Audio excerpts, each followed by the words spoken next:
ಹರೇ ಕೃಷ್ಣ. ಇವಾಗ ಭಗವಂತ ಮಾತಾಡಕ್ಕೆ ಶುರು ಮಾಡ್ತಾರೆ. ಓ ನನ್ನ ಪ್ರಿಯ ರಾಜ, ಆಕ್ಚುಲಿ ಈ ಲೋಕದಲ್ಲಿರೋ ಎಲ್ಲ ವಸ್ತುಗಳು, ಈ 3 ಲೋಹ ಎಲ್ಲ ಕಂಟ್ರೋಲ್ ಮಾಡೋದು ಬಿಟ್ಟು ಅದಿಂದು ಶ್ರೇಷ್ಠವಾದದ್ದು ಏನು ಗೊತ್ತಾ? ನಮ್ಮ ಇಂದ್ರಿಯಗಳನ್ನ ಕಂಟ್ರೋಲ್ ಮಾಡೋದು.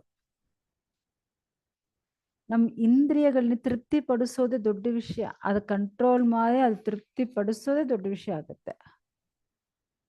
ಯಾಕಂದ್ರೆ ಇವಾಗ ನೀವು ನೋಡ್ಬೋದು, ಈ ಅಷ್ಟಾಂಗ ಯೋಗಿಗಳು ಅವರೆಲ್ಲ ಏನ್ ಮಾಡ್ತಾರೆ? ಫಸ್ಟ್ ಅವ್ರ ಇಂದ್ರಿಯಗಳನ್ನ ಕಂಟ್ರೋಲ್ ಮಾಡೋದು, ಯಾವ ತರ ಕೂತ್ಕೊಳ್ಳೋದು, ಯಾವ ತರ ಶ್ವಾಸ, ಪ್ರಾಣ. ಸೊ ಈ ತರ ಯಮ ನಿಯಮ ಆಸನ ಪ್ರಾಣಾಯಾಮ ಪ್ರತ್ಯಾಹಾರ, ಧಾರಣ ಧ್ಯಾನ ಸಮಾಧಿ. ಸೊ ಈ ತರ ಆ ಒಂದೊಂದು ಅವರು ಕಂಟ್ರೋಲ್ ಮಾಡಿಕೊಂಡು ಲಾಸ್ಟ್ ಅವರು ಭಗವಂತನ ಸಮಾಧಿಯಲ್ಲಿ ಹೋಗ್ಬಿಡ್ತಾರೆ. ಸೊ ಆ ತರ ಕಂಟ್ರೋಲ್ ಮಾಡೋದೇ ದೊಡ್ಡ ವಿಷಯ. ಯಾಕಂದ್ರೆ ನಮ್ಮ ಇಂದ್ರಿಯನ ಕಂಟ್ರೋಲ್ ಮಾಡಬೇಕು, ಮತ್ತೆ ನಮ್ಮ ಮನಸ್ಸಿನ ಕಂಟ್ರೋಲ್ ಮಾಡಬೇಕು. ಸೊ ಇದೆಲ್ಲ ದೊಡ್ಡ ವಿಷಯ ಆಗುತ್ತೆ. ಮತ್ತೆ ಇದೆಲ್ಲ ಕಂಟ್ರೋಲ್ ಮಾಡಿಲ್ಲ ಅಂದ್ರೆ ಎಷ್ಟು ಸಿಕ್ಕಿದ್ರೆ ಅವ್ರಿಗೂ ತೃಪ್ತಿ ಸಿಕ್ಕಲ್ಲ. ಸೊ ಇವಾಗ ನನ್ಗೂ ಈ 3 ಹೆಜ್ಜು ಜಾಗ ಸಿಕ್ಕಿದ್ರೆ ಸಾಕು, ನಾವು ತೃಪ್ತಿಯಾಗಿರ್ತೀನಿ. ಅದು ಬಿಟ್ಟು ನೀವು 9 ವರ್ಷಗಳು ಕೊಟ್ಟಿದ್ರೆ ಬೇಕಾಗಿಲ್ಲ, ನಮ್ಗೆ ಅಷ್ಟೆಲ್ಲ ಬೇಕಾಗಿಲ್ಲ. ಇಲ್ಲಾಂದ್ರೆ 7 ದ್ವೀಪಗಳು ಕೊಟ್ಟಿದ್ರೆ ನಮ್ಗೆ ಬೇಕಾಗಿಲ್ಲ. ಅದೆಲ್ಲ ಕೊಟ್ಟಿದ್ರೆ ನಾವು ತೃಪ್ತಿ ಆಗಲ್ಲ. ಯಾಕಂದ್ರೆ ನಮ್ಗೂ ಇಷ್ಟೇ ಸಾಕು, ಇಷ್ಟೇ ಇದ್ರೆ ಓಕೆ, ಇಟ್ಸ್ ಓಕೆ, ಇದೇ ನಮ್ಗೂ ಬೆಸ್ಟ್. ಈ ತರ ಅವರು ಹೇಳ್ತಾ ಇದ್ದಾರೆ. ಯಾಕಂದ್ರೆ ಭಗವಂತ ಯಾವ ತರ ಹೇಳ್ತಾ ಇದ್ದಾರೆ, ನಮ್ಗೂ ದೊಡ್ಡ ಆಸೆ ಏನಿಲ್ಲ, ನಮ್ಗೆ ಎಷ್ಟು ಬೇಕೋ ಅಷ್ಟು ಸಿಕ್ಕಿದರೆ ಸಾಕು. ಇವಾಗ ಪೃಥು ಮಹಾರಾಜು, ಗಯಾ ಮಹಾರಾಜು ಇವರೆಲ್ಲ ಅಷ್ಟೊಂದು ಶಕ್ತಿಯಿಂದ ಇರೋ ರಾಜಗಳು. ಇವ್ರಿಗೂ 7 ದ್ವೀಪಗಳು ಸಿಕ್ಕಿದೆ, ಆದ್ರೆ ಅವರು ತೃಪ್ತಿ ಆಗಿದಾರೆ ಅಂದ್ರೆ ಇಲ್ಲಂತ. ಯಾರು? ಪೃಥು ಮಹಾರಾಜು, ಗಯಾ ಮಹಾರಾಜ್ ಇವರೆಲ್ಲ ತೃಪ್ತಿ ಆಗಿಲ್ಲಂತೆ. ಯಾಕಂದ್ರೆ ಅವ್ರಿಗೆಲ್ಲ ಅಷ್ಟೊಂದು ಜಾಸ್ತಿ ಆಸೆ ಇತ್ತು. ಇದೆಲ್ಲ ನಮ್ಗೆ ಗೊತ್ತು. ಸೊ ಅದಕ್ಕೆ ಆ ತರ ಎಲ್ಲ ನಮ್ಗೆ ಬೇಕಾಗಿಲ್ಲಪ್ಪ, ನಮ್ಗೂ ಇಷ್ಟು ಬೇಕು ಅಷ್ಟೆ, ಇಷ್ಟು ಕೊಟ್ಟಿದ್ರೆ ಸಾಕು. ಅದೇ ನಾವು ಇಟ್ಕೊಂಡು ಸಂತೋಷವಾಗಿ ಜೀವನ ಮಾಡ್ತೀನಿ. ಯಾಕಂದ್ರೆ ನಮ್ಗೂ ಇಂದ್ರಿಯ ಕಂಟ್ರೋಲ್ ಮಾಡೋದು, ನಾವು ಅದೇ ನಮ್ಗೆ ಸಿಕ್ಕಿರೋದು ಇಟ್ಕೊಂಡು ಸಂತೋಷ ಅನುಭವಿಸೋದು ಇದೆ, ಇಷ್ಟೇ ಸಾಕಾಗುತ್ತೆ. ಯಾಕಂದ್ರೆ ಕೆಲವ್ರಿಗೂ ಇಂದ್ರಿಯ ಸುಖ ಅನುಭವಿಸ್ಬೇಕು ಅನ್ನೋ ಆಸೆ ಜಾಸ್ತಿ ಇದೆ ಅಂತೆ. ಮತ್ತೆ ದುಡ್ಡು, ಐಶ್ವರ್ಯಗಳು, ಸೊ ಈ ತರ ಎಲ್ಲ ಕೆಲವ್ರಿಗೂ ಜಾಸ್ತಿ ಆಸೆ ಇರುತ್ತೆ. ಆ ಥರ ಜಾಸ್ತಿ ಆಸೆ ಇದ್ರೆ ಏನಾಗುತ್ತೆ ಗೊತ್ತಾ? ಮತ್ತೆ ಮತ್ತೆ ಅವರು ಜನ್ಮ ಮೃತ್ಯು ಜರಾ ವ್ಯಾಧಿ, ಹುಟ್ಟೋದು ಸಾಯೋದು, ಓಲ್ಡ್ ಏಜ್ ಆಗೋದು, ವ್ಯಾಧಿ ಬರೋದು. ಸೊ ಇದು ಒಳಗಡೆ ಅವ್ರು ಸಿಕ್ಕಾಕೊಂಡ್ ಬಿಡ್ತಾರೆ. ಯಾರ್ಕಾವುದು ಮುದುಕತನ ಬೇಡ ಹೇಳಿದ್ರೆ ಸ್ಟಾಪ್ ಆಗುತ್ತಾ? ಇಲ್ವೇ. ವ್ಯಾಧಿ ಬರಬೇಡ ಹೇಳಿದ್ರೆ ಸ್ಟಾಪ್ ಆಗುತ್ತಾ? ಇಲ್ವೇ. ಮರಣ ಬೇಡ ಹೇಳಿದ್ರೆ ಸ್ಟಾಪ್ ಆಗುತ್ತಾ? ಇಲ್ವೇ. ಹುಟ್ಟಿದವರು ಎಲ್ಲರಿಗೂ ಇದು ಎಲ್ಲ ಬರಲೇ ಬರುತ್ತೆ, ಬಂದೇ ಬಿಡುತ್ತೆ. ಸೊ ಆ ಥರ ಇದೆಲ್ಲ ಬಿಟ್ಟು ಇರ್ಬೇಕಂದ್ರೆ ಫಸ್ಟ್ ನಾವೇನ್ ಮಾಡಬೇಕು? ನಮ್ಗೆ ಇಷ್ಟ ಇರೋದು ನಾವು ಮಾಡಬೇಕು, ಸಂತೋಷವಾಗಿರ್ಬೇಕು. ಜಾಸ್ತಿ ದುರಾಸೆ ಇರಬಾರದು. ಸೊ ನಾವೊಂದು ಬ್ರಾಹ್ಮಣ, ಎಷ್ಟು ಸಿಕ್ಕಿದೆಯೋ ಅಷ್ಟಿಟ್ಕೊಂಡು ಸಂತೋಷವಾಗಿ ಇರೋದೇ ನಮ್ಮ ಇಚ್ಛೆ ಆಗುತ್ತೆ. ಯಾಕಂದ್ರೆ ಆಧ್ಯಾತ್ಮಿಕ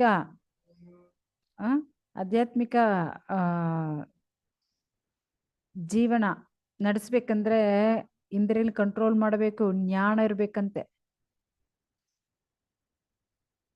ಸೊ ಇವಾಗ ಬೆಂಕಿ ಅಷ್ಟು ಉರಿ ಇದಾಗ್ತಾ ಇದೆ. ಆ ಥರ ಆಗ್ತಾ ಇರುವಾಗ ಅಲ್ಲಿ ನೀರು ಹಾಕಿದ್ರೆ ಏನಾಗುತ್ತೆ, ಆ ಶಕ್ತಿ ಏನು ಆ ಬೆಂಕಿ ಶಕ್ತಿ ಕಡಿಮೆ ಆಗುತ್ತೆ. ಆ ಥರ ನಮಗೂ ಜ್ಞಾನ ಶಕ್ತಿ, ಆಧ್ಯಾತ್ಮಿಕ ಶಕ್ತಿ ಜಾಸ್ತಿ ಇರಬೇಕು. ಅದೇ ನಾವು ಭೌತಿಕ ಆಸೆ ಇಟ್ಕೊಂಡಿದ್ರೆ ಆಧ್ಯಾತ್ಮಿಕ ಶಕ್ತಿ ಕಡಿಮೆ ಆಗ್ಬಿಡುತ್ತಂತೆ. ಅವ್ರು ಹೇಳ್ತಾ ಇದ್ದಾರೆ ಇವಾಗ ನಮ್ಗೆ ಭೌತಿಕವಾದ ಆಸೆ ಜಾಸ್ತಿ ಇದ್ರೆ ಆಧ್ಯಾತ್ಮಿಕವಾಗಿ ಇರೋ ಜ್ಞಾನ ಕಡಿಮೆ ಆಗ್ಬಿಡುತ್ತೆ.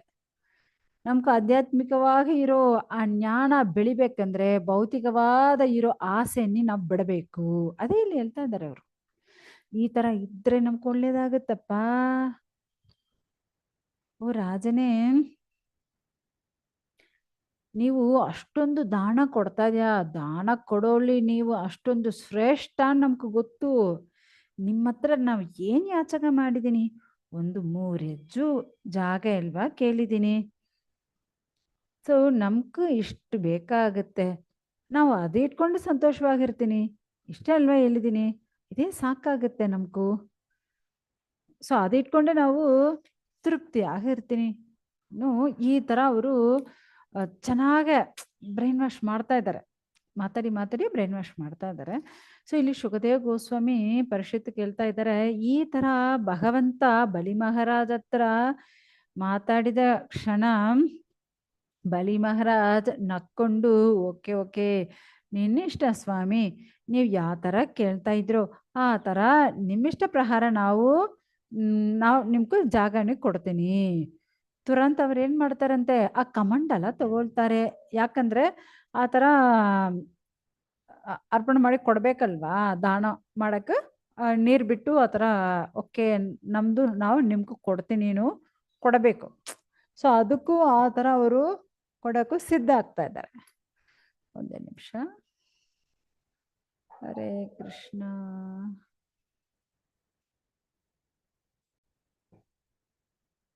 ಸೊ ಈ ತರ ಅವ್ರು ಏನ್ ಮಾಡ್ತಾರೆ, ಓಕೆ ನಿನ್ನಿಷ್ಟ ಪ್ರಕಾರ ಆಗ್ಲಿ, ನಿಮ್ಗೆ ಎಷ್ಟು ಬೇಕು ತಗೊಳ್ಳಿ. ಇನ್ನು ಅವ್ರು ಬಂದು ಕಮಂಡಲ ನೀರು ಎತ್ತಕ್ಕೆ ಅವರು ಹೋಗಿ ಎತ್ತಾ ಇದ್ದಾರೆ. ಸೊ ಅವಾಗ ಆ ಜಾಗಕ್ಕೂ ಯಾರು ಇವ್ರ ಗುರು, ಬಲಿ ಮಹಾರಾಜನ ಗುರು, ಅಸುರ ವಂಶಕ್ಕೂ ಗುರು ಯಾರು ಅಂದ್ರೆ ಶುಕ್ರಾಚಾರ್ಯರು. ಅಲ್ಲಿ ಬಂದು ಹೇಳ್ತಾ ಇದ್ದಾರೆ, ಈ ವಿಷ್ಣು ಆಕ್ಚುಲಿ ಈ ವಾಮನ ರೂಪದಲ್ಲಿ ಬಂದಿರೋರು ಯಾರು ಗೊತ್ತಾ, ಅವನು ವಿಷ್ಣು. ಸೊ ಆ ವಿಷ್ಣು ಏನೆಲ್ಲ ಮಾಡಕ್ಕೆ ಸಿದ್ಧವಾಗಿದ್ದಾನೆ ಅವ್ರಿಗೆ ಗೊತ್ತು. ಅದಕ್ಕೆ ಅವರು ಅಷ್ಟು ಬೇಗ ಬಂದು ಶುಕ್ರಾಚಾರ್ಯರು ಹೇಳ್ತಾ ಇದ್ದಾರೆ, ಓ ವಿರೋಚನ ಪುತ್ರ, ಇಲ್ಲಿ ಕುಳ್ಳವಾಗ ಒಂದು ಬ್ರಹ್ಮಚಾರಿ ಬಂದಿದ್ದಾನಲ್ವಾ, ಇವರು ಸಾಕ್ಷಾತ್ ಭಗವಂತ ವಿಷ್ಣು. ಮತ್ತೆ ಇವರು ಕಶ್ಯಪ ಋಷಿ ತಂದೆಯಾಗ ಸ್ವೀಕಾರ ಮಾಡ್ಕೊಂಡ್ ಬಿಟ್ಟಿದ್ದಾರೆ. ಅದಿತಿ ದೇವಿನಿಯು ಅವರ ತಾಯಿನ ಸ್ವೀಕಾರ ಮಾಡ್ಕೊಂಡ್ ಬಿಟ್ಟಿದ್ದಾರೆ. ಸೊ ದೇವರುಗಳು ಕೋಸ್ಕರ, ದೇವರುಗಳು ಇಷ್ಟ ಪ್ರಕಾರ ಅವರ ಆಸೆನೆ ನೆರವೇರ್ಸಕ್ಕೋಸ್ಕರ ಅವರು ಇಲ್ಲಿ ಬಂದಿದ್ದಾರೆ.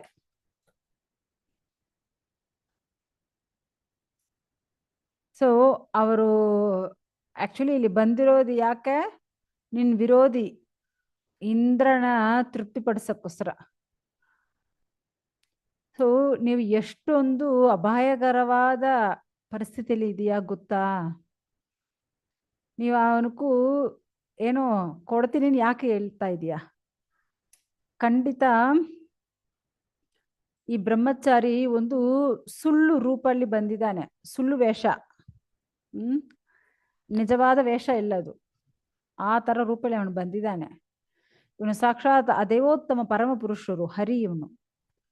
ಸೊ ಇವನ್ ಹೇಳೋ ತರ ನೀವು ಕೇಳಿದ್ರೆ ನಿಮ್ಮ ಹತ್ರ ಇರೋ ಐಶ್ವರ್ಯಗಳು, ಈ ಸಾಮ್ರಾಜ್ಯ, ಸೌಂದರ್ಯ, ಶಕ್ತಿ, ಹೊಗಳು, ಎಲ್ಲ ಹೋಗ್ಬಿಡುತ್ತೆ ನಿಮ್ಮ ಹತ್ರದಿಂದ. ಎಲ್ಲ ತಗೊಂಡ್ಬಿಡ್ತಾನೆ ಅವನು, ತೆಗೆದು ಬಿಡ್ತಾನೆ, ಕಿತ್ತಾಕೊಂಡ್ಬಿಡ್ತಾನೆ ಅವನು. ನಿಮ್ಮ ಹತ್ರ ಕಿತ್ತಾಕೊಂಡ್ಬಿಡ್ತಾನೆ. ಸೊ ಸೊ ಕಿತ್ತಾಕೊಂಡಿದ್ರೆ ಏನಾಗುತ್ತೆ? ಏನೇ ಇಲ್ಲ. ಅದೆಲ್ಲ ಕಿತ್ತಾಕೊಂಡು ನಿಮ್ ವಿರೋಧಿ ಇಂದ್ರನ ಹತ್ರ ಒಪ್ಪಿಸ್ಬಿಡ್ತಾನೆ. ಇವಾಗ ನಿಮ್ಮ ಹತ್ರ ಏನೇ ಇಲ್ಲ. ಆ ತರ ಆಗುತ್ತೆ ನಿಮ್ ಪರಿಸ್ಥಿತಿ. ಅವನ್ ಕೇಳಿದ ತರ 3 ಹೆಜ್ಜು ಜಾಗನ ಕೊಡ್ತೀನಿ. ಯಾಕೆ ಹೇಳ್ತೀಯ? ಬೇಡ. ನೀವು ಕೊಟ್ಟಿದ್ದ ಮಾತು ನೆರವೇರಿಸಬೇಡ. ಸಪೋಸ್ ನೀವು ಆ ತರ ಮಾಡಿದರೆ ನೀನೊಂದು ಮೂರ್ಗ, ಮುಟ್ಟಾಳು. ಆ ತರ ತಪ್ಪು ಮಾಡಬೇಡ. ಯಾಕಂದ್ರೆ ನಿನ್ನ ಹತ್ರದಿಂದ ಎಲ್ಲ ತಗೊಂಡ್ಬಿಡ್ತಾನೆ ಅವನು. ಏನ್ ನಡೀತ ನಮ್ಗೆ ಗೊತ್ತು. ಸೊ ಅದಕ್ಕೆ ಅವನಿಗೆ ಏನ್ ಕೊಡಬೇಡ. ಸೊ ಆಕ್ಚುಲಿ ಅವನ ಕಾಲಿದ್ದು 3 ಹೆಜ್ಜೆ ಕೇಳಿದಾನಲ್ವಾ, 1 ಹೆಜ್ಜಿಂದು ಪೂರ್ತಿ ಲೋಗನೇ ಏನ್ ಮಾಡ್ತಾನೆ? ಕೆಳಗೆ ಇರೋ ಎಲ್ಲಾ ಲೋಹನಿ ಎತ್ಕೊಂಡ್ಬಿಡ್ತಾನೆ. 2 ಹೆಜ್ಜೆಲಿ ಮೇಲ್ಗಡೆ ಇರೋ ಎಲ್ಲಾ ಲೋಹನ ಎತ್ಕೊಂಡ್ಬಿಡ್ತಾನೆ. ಸೊ 3 ಹೆಜ್ಜಕ್ಕೆ ಎಲ್ಲಿ ಜಾಗ ನಿಮ್ಮ ಹತ್ರ ಕೇಳ್ತಾನೆ ಅವನು. ಆವಾಗ ನೀವ್ ಏನ್ ಮಾಡ್ತೀಯ? ಹೋಗ್ಲಿ ಬಿಡಿ, ನೀವ್ ಇವಾಗ ಕೊಡ್ಬೇಡ ಅವನಕ್ಕೂ. ಕೊಟ್ಟು ಆಕ್ಚುಲಿ ಅವನಿಗೆ ಕೊಟ್ಟಿಲ್ಲ ಅಂದ್ರೆ ನೀವೊಬ್ಬನೇ ನರಕಕ್ಕೆ ಹೋಗ್ತೀಯ. ಆದ್ರೆ ನೀವು ಅವನ್ ಕೇಳಿದ ತರ ಕೊಟ್ಟಿದ್ರೆ ನೀವು ಮಾತ್ರ, ನಿನ್ ವಂಶ ಮಾತ್ರ ಅಲ್ಲ, ನಿನ್ ಪೂರ್ತಿ ಇರೋ ಎಲ್ಲರೂ ಹೋಗ್ತಾರೆ. ನಿನ್ ಪೂರ್ತಿ ಹಸ್ರ ವಂಶ ಇಲ್ಲಿಂದ ಹೋಗ್ಬಿಡುತ್ತೆ. ಎಲ್ಲರೂ ಕಷ್ಟ ಅನುಭವಿಸ್ತಾರೆ. ನೀವು ಒಬ್ಬನು ಕಷ್ಟ ಅನುಭವಿಸೋದು ದೊಡ್ಡದಾ? ಇಲ್ಲಾಂದ್ರೆ ಇರೋ ಎಲ್ಲರಿಗೂ ಕಷ್ಟ ಕೊಡೋದು ದೊಡ್ಡದಾ? ನೀವೇ ಇಲ್ಲಿ. ಆಕ್ಚುಲಿ ನೀವು ಕೊಟ್ಟಿದ್ರೂ ನಿಮ್ನ ನರಕಕ್ಕೆ ಕಳಿಸ್ತಾರೆ, ಕೊಟ್ಟಿಲ್ಲ ಅಂದ್ರೂ ನರಕಕ್ಕೆ ಕಳಿಸ್ತಾರೆ. ಅದಕ್ಕೆ ನೀವು ಕೊಡಬೇಡ. ನೀವು ಒಬ್ಬನು ಮಾತ್ರ ಹೋಗು ನರಕಕ್ಕೂ. ಸೊ ಯಾಕಂದ್ರೆ ಎಲ್ಲರಿಗೂ ಜೀವನೋಪಾಯ ಬೇಕಲ್ವಾ? ಇವಾಗ ಅವನಿಗೆ ಕೊಟ್ಟಿದ್ರೆ ಎಷ್ಟೊಂದು ಭಯಂಕರವಾದ ವಿಷಯ ನಡೀತ ಗೊತ್ತಾ? ಅವನ್ ದಾನ ತಗೊಳ್ತಾನೆ. ಆಕ್ಚುಲಿ ಜೀವನೋಪಾಯಕ್ಕೆ ಎಲ್ಲರೂ ಸಂಪಾದನೆ ಮಾಡಿರ್ತಾರಲ್ವಾ, ದಾನ, ಯಾಗ, ತಪ, ಫಲ ಎಲ್ಲಾನು ತಗೊಂಡ್ಬಿಡ್ತಾನೆ. ಇವಾಗ ಇಲ್ಲಿ ಬಂದು ಶುಕ್ರಾಚಾರ್ಯರು ಹೇಳ್ತಾರೆ ಏನು, ನಾವು ಸಂಪಾದನೆ ಮಾಡೋದು 5 ಭಾಗವಾಗ ಇಟ್ಕೋಬೇಕಂತೆ. ಏನು? ಧರ್ಮಕ್ಕೆ, ಕೀರ್ತಿಗೆ, ದಾನ ಕೊಡೋಕೆ, ಇಂದ್ರಿಯ ಸುಖ ಅನುಭವಿಸಕ್ಕೆ, ಮತ್ತೆ ಕುಟುಂಬದಲ್ಲಿರೋ ಎಲ್ಲರಿಗೂ ಕೊಡ. ಸೊ ಈ ತರ 5 ಭಾಗವಾಗಿ ಇಟ್ಕೊಂಡು ಆ ಸಂಪಾದನೆ ಮಾಡೋದಿಲ್ಲ. ಆ 1 ಭಾಗ ಏನು? ದಾನ ಕೊಡೋದು, ಧರ್ಮ. ಸೊ ಆ ತರ ದಾನ ಕೊಡ್ಬೋದು. ನಾವು ಸಂಪಾದನೆ ಮಾಡೋದ್ರಲ್ಲಿ 1 ಪಾರ್ಟ್, 1/5. ಓಕೆ, ದಟ್ ಪಾರ್ಟ್ ನಾವು ದಾನ ಕೊಡ್ಬೋದು. ಆದ್ರೆ ನೀವು ಎಲ್ಲಾನೇ ಅವನ ಕಿತ್ಕೊಂಡ್ಬಿಡ್ತಾನೆ. ಆವಾಗ ನೀವು ಏನ್ ಮಾಡ್ತೀಯ? ಆಕ್ಚುಲಿ ಶ್ರೀಲ ರೂಪ ಗೋಸ್ವಾಮಿ ಏನ್ ಹೇಳ್ತಾರೆ ಗೊತ್ತಾ? ಸೊ 50% ಇಲ್ಲಿ ಬಂದು ಅವರು 5 ಪಾಠ ಕೊಟ್ಟಿದಾರಲ್ಲ ಶುಕ್ರಾಚಾರ್ಯ. ಬಟ್ ಇಲ್ಲಿ ಬಂದು ನಮ್ಗೂ ರೂಪ ಗೋಸ್ವಾಮಿ ಏನ್ ಹೇಳ್ತಾರೆ ಗೊತ್ತಾ? ಸೊ 50% ಕೃಷ್ಣನ್ ಕೊಡ್ಬೇಕು. ಮತ್ತೆ ಇರೋ 50% ಅಲ್ಲಿ 25% ನಮ್ಗೋಸ್ಕರ ಇಟ್ಕೋಬೇಕಂತೆ. ಮತ್ತೆ ಒಂದು 25% ನಮ್ಮ ಫ್ಯಾಮಿಲಿಗೂ ಯೂಸ್ ಮಾಡಬೇಕು. ಸೊ ಈ ತರ ಧರ್ಮ, ಅರ್ಥ, ಕಾಮ ನಾವು ಯೂಸ್ ಮಾಡ್ಬೇಕಂತೆ. ಆದ್ರೆ ನಾವು ಎಷ್ಟು ಭಗವಂತನ ಕೊಡ್ತೀವಿ ನೀವೇ ಯೋಚನೆ ಮಾಡ್ಕೊಳ್ಳಿ. ಓಕೆ, ಬಟ್ ನೀವಿವಾಗ ಆಲ್ರೆಡಿ ಏನು ಹೇಳ್ಬಿಟ್ಟಿದ್ಯಾ. ಓಕೆ, ನಾವು ಕೊಡ್ತೀನಿ, ನೀನು ಹೇಳ್ಬಿಟ್ಟಿದ್ಯಾ, ಇಟ್ಸ್ ನೋ ಪ್ರಾಬ್ಲಮ್. ಬಿಟ್ಬಿಡಿ ಮತ್ತೆ. ಯಾಕಂದ್ರೆ ನೀವು ಕೊಟ್ಟಿದ್ರೆ ಮತ್ತೆ ಒಂದು ಪ್ರಶ್ನೆ ಬರುತ್ತೆ. ಯಾಕಂದ್ರೆ ಅವನ್ ಬಂದಿರೋದೇ ಸುಳ್ಳು ರೂಪ ತಗೊಂಡ್ ಬಂದಿದ್ದಾನೆ. ಅವನಕ್ಕೂ ನೀವು ಸುಳ್ಳು ಹೇಳೋ ತರ ಆಯ್ತು ಬಿಡಿ. ಇವಾಗ ಒಬ್ಬನು ಏನು ಹಣ್ಣು, ಹೂ ಎಲ್ಲ ಒಂದು ಮರದಿಂದ ತಗೊಳ್ತಾನೆ. ಮತ್ತೆ ಇವಾಗ ಆ ಮರವೇ ಇಲ್ಲ ಅಂದ್ರೆ ಏನಾಗುತ್ತೆ? ಹಣ್ಣು ಹೂ ಎಲ್ಲ ಬರಲ್ಲ ಇಲ್ವಾ? ಆ ತರ ಆ ಮರನೇ ಕಟ್ ಮಾಡಿಬಿಟ್ಟಿದ್ದಾರೆ, ತೆಗೆದು ಬಿಡ್ತಾರೆ. ಅವಾಗ ಆ ಮರ ಏನಾಗುತ್ತೆ? ಹಣ್ಣು ಹೂ ಕೊಡುತ್ತಾ? ಕೊಡಲ್ಲ. ಅದು ಒಳೆದು ಬಿಡುತ್ತೆ ಅಷ್ಟೇ. ಮತ್ತೆ ಅದರಿಂದ ಏನ್ ಬರಲ್ಲ. ಆ ತರ ಈ ಶರೀರ ಇರೋ ತಕ್ಕ ನಮ್ಗಿದೆಲ್ಲ ಈ ಶರೀರ ಯಾಕಂದ್ರೆ ಈ ಶರೀರ ಒಂದು ಸುಳ್ಳು. ಇದೇ ಹೋಗ್ಬಿಟ್ಟಿದ್ರೆ ಮತ್ತೆ ಏನಿರುತ್ತೆ? ಬಿಡಿ, ಏನಾಗಲ್ಲ ಬಿಡಿ. ಇವಾಗ ನಾವು ಸಂಪಾದನೆ ಮಾಡಿ ಇಟ್ಟಿರೋದು ಎಲ್ಲ ತಗೊಂಡ್ ಮೇಲ್ಗಡೆ ಮತ್ತೆ ಪೂರ್ತಿ ವಂಶಕ್ಕೆ ಏನಾಗುತ್ತೆ? ಮತ್ತೆ ನಾವು ರಿಲೇಷನ್ಸು ಪೂರ್ತಿ ಹಸಿರು ವಂಶ ಏನಾಗುತ್ತೆ? ಯಾಕಂದ್ರೆ ದುಡ್ಡು ಇಲ್ಲ ಅಂದ್ರೆ ಇರಕ್ಕಾಗಲ್ಲ. ಇಲ್ಲಿ ಎಲ್ಲಿ ನಾವು ಜೀವನ ನಡೆಸೋದು? ಯಾಕಂದ್ರೆ ಎಲ್ಲರಿಗೂ ದುಡ್ಡು ಬೇಕಾಗುತ್ತೆ. ಜೀವನ ಮಾಡಕ್ ಬೇಕಂದ್ರೆ ದುಡ್ಡು ಬೇಕಾಗುತ್ತೆ. ಊಟ ಮಾಡಕ್ಕಾಗಲಿ, ಯಾಕಂದ್ರೆ ಎಲ್ಲರಿಗೂ ಮನೆ ಬೇಕು, ಊಟ ಬೇಕು, ಹಾಕೊಳ್ಳಕ್ಕೆ ಬಟ್ಟೆ ಬೇಕಾಗುತ್ತೆ. ಸೊ ಈ ತರ ಎಲ್ಲಕ್ಕೂ ಬೇಕಾಗುತ್ತೆ.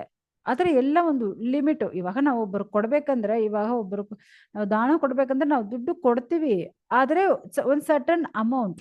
ಓಕೆ, ಬಟ್ ನೀವು ಪೂರ್ತಿ ಎಲ್ಲಾನು ತಗೊಂಡ್ಬಿಡ್ತಾನೆ ಅವನು. ನೀವು ಎಷ್ಟೊಂದು ಶ್ರೀಮಂತರಾಗಿರ್ತೀಯೋ ಅದೇ ಫುಲ್ ಆಪೋಸಿಟ್ ಬಡವರಾಗ್ಬಿಡ್ತೀಯ, ಏನೇ ಇರಲ್ಲ. ಇವಾಗ ನಿಮ್ ಜೀವನಕ್ಕೆ ನೀವ್ ಏನ್ ಮಾಡ್ತೀಯ?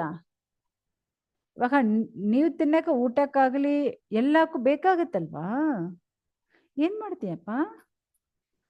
ನೋಡಿ, ಯಾಕಂದ್ರೆ ಗುರು ಯಾಕೆ ಇದ್ದಾರೆ ನಮ್ಗೂ? ನಮ್ನೆ ಉದ್ಧಾರ ಮಾಡಕ್ಕೆ. ಇವಾಗ ಆ ಗುರು ಹೇಳ್ತಾ ಇದ್ದಾರೆ, ದಯವಿಟ್ಟು ಕೊಡಬೇಡ. ಯಾಕಂದ್ರೆ ಅವನ್ ಬಂದಿರೋದೇ ಕಬಡ ರೂಪ ತಗೊಂಡ್ ಬಂದಿದ್ದಾನೆ ಅವನು. ಆ ಕಬಡ ರೂಪ ತಗೊಂಡ್ ಬಂದಿರೋ ಅವನ್ನ ಯಾಕೆ ನೀವು ಇಂಪಾರ್ಟೆನ್ಸ್ ಕೊಡ್ತೀಯಾ? ನೀ ಯಾಕೆ ಅವನ ಮೇಲೆ ಕರುಣೆ ತೋರಿಸ್ತಾ ಇದೀಯಾ? ತೋರಿಸ್ಬೇಡ. ಯಾಕಂದ್ರೆ ನಿಮ್ಮ ಹತ್ರ ಇರೋ ಎಲ್ಲಾನು ಕಿತ್ತಾಕೊಂಡು ಇಂದ್ರನ ಹತ್ರ ಕೊಡಕ್ ಬಂದಿದ್ದಾನ ಅವನು. ಎಲ್ಲ ಹೋಗಿದ ಮೇಲೆ ನೀವ್ ಏನು ಸವ ಆಗ್ಬಿಡುತ್ತೆ. ಸೊ ಯಾವ ತರ ನೀವು ಜೀವನ ನಡೆಸ್ತೀಯ? ಇವಾಗ ಒಬ್ರು ಇವಾಗ ಒಂದು ಮದುವೆ ಮಾಡ್ಬೇಕಂದ್ರೆ 1000 ಸುಳ್ಳು ಹೇಳಿ ಒಂದು ಮದುವೆ ಮಾಡಬಹುದು ಅಲ್ವಾ? ಇಲ್ಲಾಂದ್ರೆ ಒಂದು ಹೆಂಗಸರನ್ನೇ ಆಕರ್ಷಣೆ ಮಾಡ್ಬೇಕು, ವಸೀಹರ ಮಾಡ್ಬೇಕಂದ್ರೆ ಅವ್ರನ್ನ ಮುಖಸ್ತುತಿ ಮಾಡ್ಬೋದು, ತಮಾಷೆ ಹೊಡಿಬೋದು. ಸೊ ಈ ತರ ಮಾಡಿ ಅವ್ರನ್ನೇ ಸ್ವಲ್ಪ ಶಾಂತಿ ಮಾಡ್ಬೋದು. ಯಾಕಂದ್ರೆ ಅವ್ರು ಮುಖಸ್ತುತಿ ಮಾಡೋದು ಓನ್ಲಿ ಇವಾಗ ಅವ್ರನ್ನ ಶಾಂತಿ ಮಾಡಕ್ಕೆ, ತಮಾಷೆ ಮಾಡೋದು. ಇಲ್ಲಿ ಇವಾಗ ಏನಾದ್ರು ಮದುವೆ ಮಾಡಬೇಕಂದ್ರೆ ಈ ತರ ಎಷ್ಟೋ ಸುಳ್ಳು ಹೇಳ್ಬೋದು. ಇಲ್ಲಾಂದ್ರೆ ಒಂದು ಹಸುವಿನ ರಕ್ಷಣೆ ಮಾಡಬೇಕು, ಇಲ್ಲಾಂದ್ರೆ ಒಬ್ಬರನ್ನ ಜೀವನ ರಕ್ಷಣೆ ಮಾಡಬೇಕು, ಇಲ್ಲಾಂದ್ರೆ ಒಂದು ಬ್ರಾಹ್ಮಣ ರಕ್ಷಣೆ ಮಾಡ್ಬೇಕಂದ್ರೆ ಈ ತರ ಸುಳ್ಳು ಹೇಳೋದು ಏನ್ ತಪ್ಪಿಲ್ಲ. ಸೊ ಈ ಕಪಟತನ ಏನು ಒಂದು ದೊಡ್ಡ ವಿಷಯ ಇಲ್ಲ. ಸೊ ಓಕೆ, ನೀವು ಕೊಡ್ತೀನಿ ಹೇಳಿದೆಯಲ್ಲ, ಓಕೆ, ಏನ್ ಕೊಡ್ಬೇಡ ಅಷ್ಟೇ. ಸೊ ಇವಾಗ ನಮಗೂ 19 ಅಧ್ಯಾಯ ಕಂಪ್ಲೀಟ್ ಆಯ್ತು. ಓಕೆ, ಮತ್ತೆ ಏನಾಗುತ್ತೆ ಫರ್ದರ್, ಏನೇನು ಅವ್ರು ಮಾತಾಡ್ತಾರೆ, ಏನ್ ನಡೀತೆ ನಾವು ನೆಕ್ಸ್ಟ್ ಕ್ಲಾಸಲ್ಲಿ ನೋಡೋಣ. ಹರೇ ಕೃಷ್ಣ. ಏನಾದ್ರು ಡೌಟ್ ಇದ್ರೆ ಕೇಳ್ಬೋದು.